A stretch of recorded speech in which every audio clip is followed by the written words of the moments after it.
अच्छा, हमने dependency interdependency पढ़ लिया, डिपेंडेंट डिपेंडेंट पढ़ लिया। आप पता है cause and effect. Cause and effect basically independent और डिपेंडेंट को ही कहा जाता है। अब हमने इसको अलग से टॉपिक क्यों बनाया है, इसकी लॉजिक समझ लेते हैं। क्योंकि फील्ड चेंज होती है, नाम चेंज होता है। हम लोग जिस चीज को इंडिपेंडेंट और डिपेंडेंट कहते हैं, नेचुरल साइंस वाले, फिजिक्स वाले, उसको क्या कहते हैं? Cause and effect. तो वो कहते हैं जब भी कोई इफेक्ट आए तो कोई ना कोई कॉज होगा, कोई कॉज पैदा हुआ तो कोई ना कोई इफेक्ट आया होगा। तो ये जितना कुछ हमने पढ़ा है ना, dependent variable, independent variable, dependency, ये सब कुछ, इसको आप कॉज एंड इफेक्ट के रूल से पढ़ते हैं। फिलहाल हमने ये बात डिस्कस की, इंडिपेंडेंट को क्या कहा जा रहा है? कॉज। और डिपेंडेंट को क्या कहा जा रहा है? इफेक्ट। अब हम ये समझते हैं कि रिसर्च टॉपिक कैसे डिसाइड किए जा रहे हैं। रिसर्च टॉपिक कैसे डिसाइड किए जा रहे हैं, कैसे हमारा एक कॉज दूसरे का इफेक्ट बन जाता है, कैसे हमारा इफेक्ट किसी और का कॉज बन जाता है, ये सारी बातें डिस्कस करते हैं। टॉपिक का नाम क्या है? Cause and effect. डन। आपने सुना होगा ना, हर चीज का कोई ना कोई कॉज है। पीछे जाते रहे, हर इफेक्ट किसी ना किसी का कॉज बन जाएगा। इसकी एग्जांपल से समझते हैं। ठीक है। मिसाल के तौर पे मैंने आपसे कहा कि मैं पेप्सी पीऊंगा तो वेट बढ़ेगा। पेप्सी क्या है? कॉज। कॉज एंड इफेक्ट का वर्ड यूज करते हैं, कॉज। और वेट क्या है? effect। तो पेप्सी पीने का इफेक्ट ये आया कि मेरा वेट बढ़ गया, यही आया। ठीक है। इसकी डायग्राम ड्रॉ करते हैं। तो आपने कहा पेप्सी, और यहाँ पे आ गया वेट। डन। अब कोई आदमी कहता है वेट बढ़ेगा तो क्या होगा? आपने कहा वेट बढ़ेगा तो डायबिटीज होगी। अब ये जो मॉडल नंबर 2 है, मॉडल नंबर 2 में इफेक्ट क्या है? डायबिटीज। कॉज क्या है? अब लोग कंफ्यूज हो जाते हैं। जैसे हमने पढ़ा था पहले, इंडिपेंडेंट और डिपेंडेंट, इंडिपेंडेंट डिपेंड नहीं कर रहा, डिपेंडेंट डिपेंड कर रहा है। कंफ्यूजन का है। मॉडल नंबर 1 में आपने कहा कि आपका वेट डिपेंडेंट है, और मॉडल नंबर 2 में आप क्या कह रहे हैं? वेट क्या है? इंडिपेंडेंट है। तभी हमने इस हेडिंग का नाम रखा था role of variable. Role of variable में हम डिसाइड करते थे वेरिएबल डिपेंडेंट है, इंडिपेंडेंट है, मीडिएटिंग है, मॉडरेटिंग है, कंट्रोल है, क्या है, सारी चीजें हैं। इसका मतलब है हम कहेंगे मॉडल नंबर 1 में जो वेट है वो डिपेंडेंट का रोल प्ले कर रहा है, और मॉडल नंबर 2 में वो इंडिपेंडेंट का रोल प्ले कर रहा है। दो अलग अलग रिसर्चेज है। वहां पे उसका रोल कुछ और है, यहाँ पे इसका रोल कुछ और है। इससे ये भी साबित होता है कि जो यहाँ पे इफेक्ट है वो वहां पे कॉज है। ये भी कह सकते हैं जो यहाँ पे कॉज है वो वहां पे इफेक्ट है। तो हर कॉज किसी न किसी का इफेक्ट है, हर इफेक्ट किसी न किसी का कॉज है। अब हम कॉज एंड इफेक्ट के कॉन्टेक्स्ट से पढ़ते हैं, स्टार्ट करते हैं। रिसर्च टॉपिक कैसे बनता है? नेचुरल साइंसेज वाले क्या करते हैं, सोशल साइंसेज वाले क्या करते हैं, दोनों में फर्क बताता हूँ। पहले सोशल साइंस को डिस्कस करते हैं, उसके बाद नेचुरल साइंस को। सोशल साइंस वाला कहता, यूनिवर्सिटी की एग्जांपल ले लें। वो कहता है मुझे एडमिशन चाहिए, मुझे 2000 बच्चा चाहिए। ये उसको इफेक्ट चाहिए, क्या चाहिए? एडमिशन चाहिए। अब वो पूरी रिसर्च इस बात पे करता है कि एडमिशन कैसे आएंगे। तो टेक्निकली वो क्या ढूंढना चाह रहा है? कॉजेज। वो कहता है फीस कम करोगे, एडमिशन आएंगे। एक कॉज हो गया, एक इफेक्ट। अब हम मल्टीवेरिएट में जाते हैं, मल्टीपल में जाते हैं। उसने कहा पीएचडी रखोगे, एडमिशन आएंगे, मार्केटिंग करेंगे, एडमिशन आएंगे, इंफ्रास्ट्रक्चर अच्छा हुआ, एडमिशन एडमिशन आएंगे। ये बात समझ में आ गई? उसने 4 कॉजेज पैदा किए, एक इफेक्ट देखा। डन। अब वो इंटरेस्टेड है एक पर्टिकुलर इफेक्ट लाने में, एक पर्टिकुलर रिजल्ट लाने में। वो पूरी रिसर्च इस बात पे करता है कि ये रिजल्ट कैसे आएंगे, ये इफेक्ट कैसे आएंगे। वो आर्टिकल डाउनलोड करता है, लिटरेचर पढ़ता है, आसान जबान में इंडिपेंडेंट वेरिएबल ढूंढता है, अपना थ्योरेटिकल मॉडल डेवलप करता है, ये देखने के लिए कि ये इफेक्ट कैसे आएगा। तो वो एक कॉज रखता है और मल्टी सॉरी एक इफेक्ट रखता है और मल्टीपल कॉजेज ढूंढता है। डन। नेचुरल साइंस वाला क्या करेगा? वो करता है क्या? वो कहता है अगर मैं ये कॉज पैदा कर दूं तो उसके क्या क्या इफेक्ट आएंगे। ये बात समझ रहे हैं? यही चीज पहले सोशल साइंस में समझते हैं। अभी सोशल साइंस वाले ने 4 कॉजेज रखे और एक। अब सोशल साइंस वाले ने क्या कहा, अगर मैं फ्लेक्सिबल आवर्स दूं अपने एम्प्लॉयज को तो क्या क्या होगा? क्या एम्प्लॉय की प्रोडक्टिविटी में फर्क पड़ेगा? क्या रिटेंशन रेट पे कोई फर्क पड़ेगा? क्या सैलरी पे कोई फर्क आना चाहिए? ये बात समझ रहे हैं? वो ये देखना चाह रहा है कि अगर मैं एक पॉलिसी इंप्लीमेंट करूं फ्लेक्सिबल आवर्स की, तो इसके क्या क्या। तो बेसिकली वो ये जानना चाह रहा है कि अगर मैं ये कॉस्ट पैदा कर दूं तो क्या क्या इफेक्ट, तो क्या क्या इफेक्ट आएंगे। ये बात समझ में आ गई, ये भी कॉज एंड इफेक्ट हो गया। दोनों तरह की सब चीज हो सकती हैं। हमारे यहाँ सोशल साइंसेज में 95% से ज्यादा केसेस में वो ये नहीं देखता कि इस कॉज के क्या क्या इफेक्ट आएंगे। वो क्या देखता है, इस इफेक्ट के लिए इस क्या क्या इफेक्ट, हाँ क्या क्या कॉजेज लाने हैं, ताकि दोनों काम किए जा सकते हैं। नेचुरल साइंस में उल्टा है। नेचुरल साइंस में वो कहता है कि यार अगर मैं ये कॉज पैदा करूं जो केमिस्ट्री में एक्सपेरिमेंट, तो इसके क्या क्या, हत्ता कि देखा जाए तो दोनों इंटर रिलेटेड है। ये बात समझ है, दोनों के दोनों इंटर रिलेटेड है। कैसे, एडमिशन वाली बात को कंटिन्यू करें। ओके। एक आदमी कह रहा है मुझे एडमिशन चाहिए, तो उसको इफेक्ट चाहिए। डन। वो क्या ढूंढ रहा है, कॉजेस। उसने कॉजेस ढूंढे, फीस कम करूं, पीएचडी रखूं, मार्केटिंग करूं, इंफ्रास्ट्रक्चर बेहतर करूं। दूसरा आदमी ये देखता है क्या मार्केटिंग करने से मेरे एडमिशन में कुछ फर्क पड़ेगा। तो बेसिकली वो कॉज का इम्पैक्ट चेक करना चाह रहा है इफेक्ट के ऊपर। देखने का नजरिया चेंज हो रहा है ना। दोनों सेम टाइप की रिसर्च कर रहे हैं, लेकिन फर्क ये है कि वो देखना चाह रहा है कि इस इफेक्ट के लिए क्या क्या कॉजेस है, और दूसरा कह रहा है इस कॉजेस से क्या क्या। अब एक आदमी कहता है वो मार्केटिंग करूँ तो क्या क्या होगा, तो वो कहता है पहला इफेक्ट तो ये होगा, आपको एडमिशन ज्यादा आएंगे। दूसरा इफेक्ट ये होगा, आपकी ब्रांडिंग अच्छी होगी। तीसरा इफेक्ट ये होगा, आपकी अवेयरनेस ज्यादा आएगी। ये बात समझ रहे हैं। अब उसने पहले कॉस्ट बता दिया कि ये करने से क्या होगा। ये पर कॉस्ट, अल्टीमेटली तो सर सिर्फ हम एडमिशन देख रहे थे ना, एडमिशन, तो हम बाकी इफेक्ट्स पे क्यों जाएंगे? उसी पे आ रहा। यही हो गया, दोनों के रिसर्च टॉपिक चेंज हो गए। पहले का रिसर्च टॉपिक ये है impact of fees, marketing, PhD on admission. ठीक है। तो दूसरे का टॉपिक क्या है, impact of marketing on admission, brand image. ये बात समझ रहे हैं, अवेयरनेस। दोनों का टॉपिक अलग अलग हो गया। ये बात समझ में आ गई। तो यही दो चीजें देखी थी, कॉज एंड। तो जब भी किसी बच्चे से कोई टॉपिक पूछना है ना, तो आप उससे पूछते भी क्या चाह रहे हो। अब मिसाल के तौर पे वो कहते हैं मेरी कंपनी का कल्चर बिल्कुल ठीक नहीं है, लोग सीरियसली काम नहीं कर रहे। तो वो क्या चाह रहा है कि लोग सीरियसली काम करें। तो वो किस चीज पे रिसर्च करना चाह रहा है, कॉजेज ढूंढना चाह रहा है। वो चाह रहा है क्या कॉजेज पैदा करूंगा कि लोग सीरियसली काम करेंगे। डन। दूसरा आदमी क्या कहता है, अगर कंपनी गवर्नमेंट से प्राइवेटाइज कर दी जाए तो क्या होगा, और वो क्या देखना चाह रहा है। हाँ वो देखना चाह रहा है अगर मैं ये कॉज पैदा करूं तो इसके क्या क्या, इसी चीज का नाम रिसर्च है। इसके अलावा और कुछ है नहीं डिपेंडेंसी में। ये बात समझ में आ गई। या तो वो इफेक्ट चाह रहा है उसके कॉजेज ढूंढेगा, या तो वो कॉजेज के इफेक्ट चेक करेगा और फिर डिफरेंट हाइपोथेसिस बनाएगा। रिसर्च के एंड में हम ऑलरेडी हाइपोथेसिस पढ़ चुके हैं। रिसर्च के एंड में बता देगा कौन सा हाइपोथेसिस एक्सेप्ट हो गया, कौन सा हाइपोथेसिस रिजेक्ट हो गया। ये लॉजिक समझ में आ गई। कॉज एंड इफेक्ट का मतलब समझ में आ गया। तो जिसको इंडिपेंडेंट और डिपेंडेंट के वर्ड से समझ में नहीं आया हुआ, उसको कॉज एंड इफेक्ट से समझ में आ गया हुआ। लॉजिक क्लियर हो गई। इसको थोड़ा और डिस्कस करें। ठीक है। अब एक होता है टाइप ऑफ कॉजैलिटी। इसमें तीन टाइप्स होती है जो हम नेक्स्ट वीडियो में पढ़ेंगे।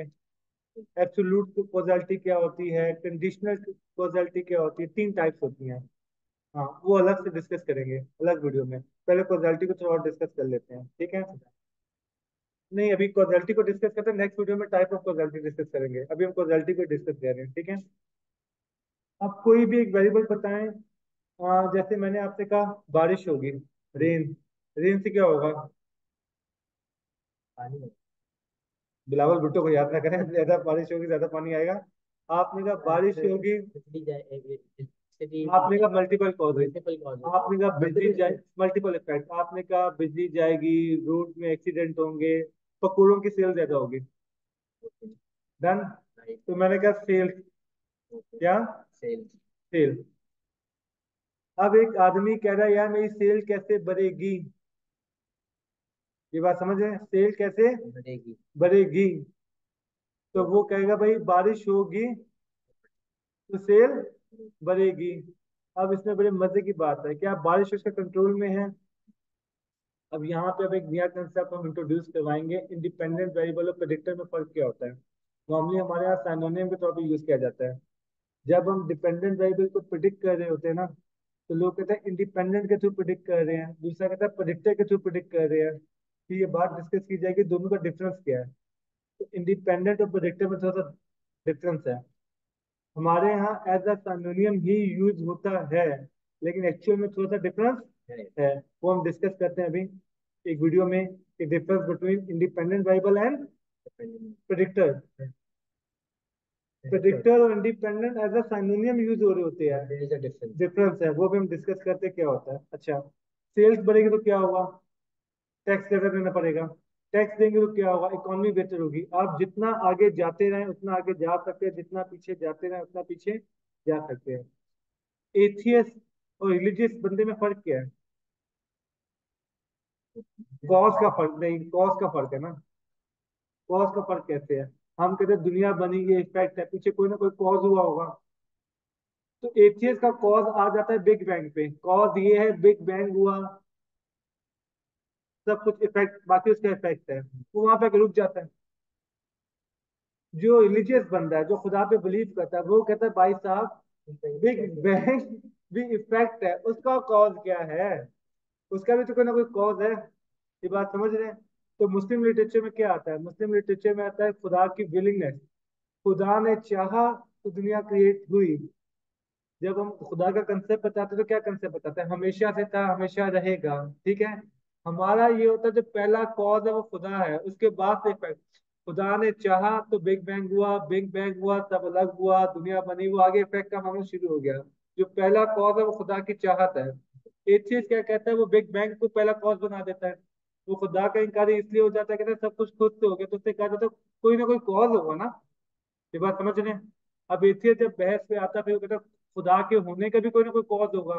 तो हम कहते हैं लिटरेचर पढ़ो, हमारा लिटरेचर का पहला पॉइंट ये है, खुदा हमेशा से वो पहला कॉज है। वो लोग बिग बैंग को पहला कॉज कहते थे, डन।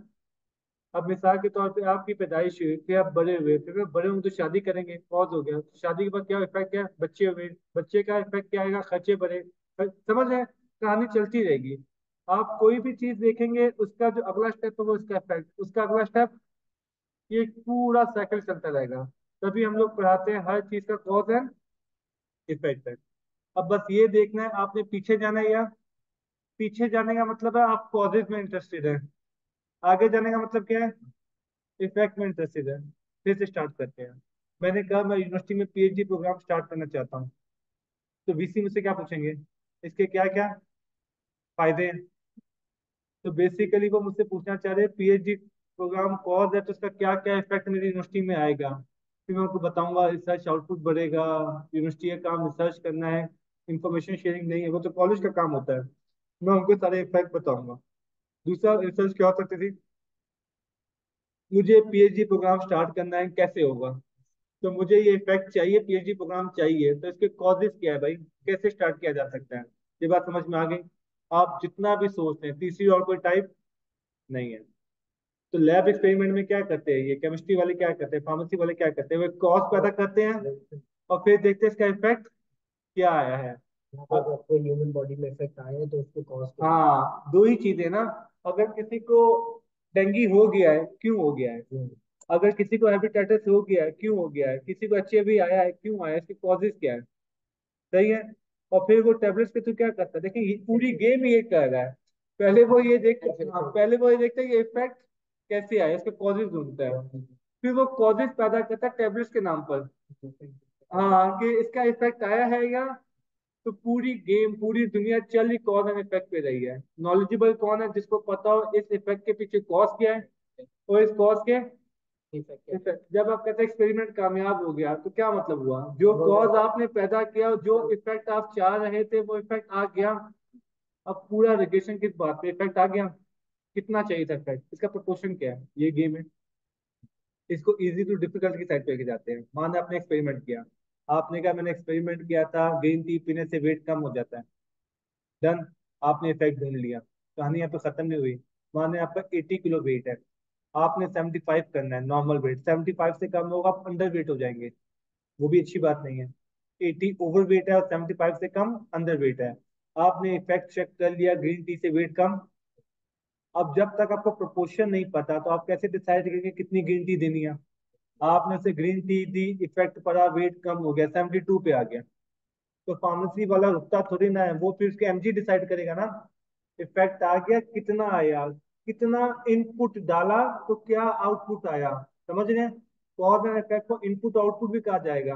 कितनी डोज दी तो कितना इफेक्ट आया। तो जब तक हमें प्रोपोर्शन, इन चीजों को हम आगे जाके बीटा के नाम से पढ़ेंगे। ये जब आपने बीटा सुना हुआ ना, बीटा प्रोपोर्शन का नाम ही है, पर यूनिट चेंज का नाम ही है। जब तक ये हमारे पास नहीं होगा हम डिसाइड नहीं कर सकेंगे। यही तो हमें बताता है कितनी क्वांटिटी देनी पड़ेगी। ये बात समझ में आ गई। तो जब ये हम बीटा कांस्टेंट पढ़ेंगे तो सारी लॉजिक समझ में आएगी। Beta slope per unit change हम लोग क्यों पढ़ रहे थे, वो हमें प्रोपोर्शन बताएगा कि किस क्वांटिटी पे कितना इफेक्ट आता है। जाहिर बात है जब तक ये चीज हमारे पास नहीं होगी हम डिसाइड नहीं कर सकेंगे कि कितना चेंज लाएंगे तो कितना चेंज आएगा। इस कॉजल्टी का मतलब समझ में आ गया। इसमें ये जो है टाइम जो नहीं नहीं, टाइप ऑफ कॉजल्टी डिफरेंट है, उन तीनों में बीटा यूज होगा। ये तो मैंने आपको प्रोपोर्शन डिस्कस किया। मिसाल के तौर पर मैं आपसे कहता हूँ एक ग्रीन टी पे 2 किलो कम होगा, और मैंने कहा 10 किलो कम करना है, तो आपने कहा 5 ग्रीन टी दो। और मैंने कहा एक ग्रीन टी पे 5 किलो कम होगा, तो आपने कहा सिर्फ 2 ग्रीन टी दे दो, 10 किलो कम हो जाएगा।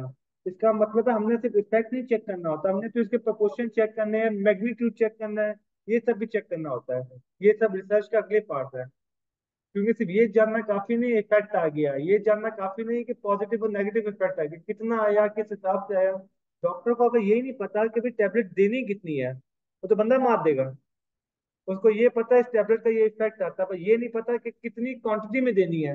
है, बट वो तो हम ऑलरेडी एक्सपेरिमेंट लगा के एक्सपेरिमेंट डिफरेंट डोजेस पे चेक कर रहे हैं और IC50 और ये सब निकाल यही बात कह रहा हूँ कि और हम सिर्फ और सिर्फ इम्पैक्ट चेक नहीं करते, हम ये देखते हैं कितनी क्वांटिटी पे कितना इम्पैक्ट आया। बट वो हमने स्टार्ट से पहले ही हमने देख लिया कि नहीं इस वो डोज से आगे तो सेल किलिंग हो रही है, हमने इसको डन आगे हो यूज ही नहीं कर डन हो सकते। गया। बहुत सारी चीजों में क्या होता है, लीनियर होता है। लीनियर का मतलब ये हो गया कि अगर मैंने एक डोज दी और 5 का फर्क आया, एज्यूम कर लिया, तो मैं एज्यूम करता हूँ 2 पे 10 का आएगा, 3 पे 15 का आएगा। आपने क्या हो रहा है, एक का चेक किया 5, तो अब दूसरे का चेक करते हैं। हो सकता है 10 ना हो, 8 हो, 12 हो, तीसरे का चेक करते हैं। ये बात समझ रहे हैं।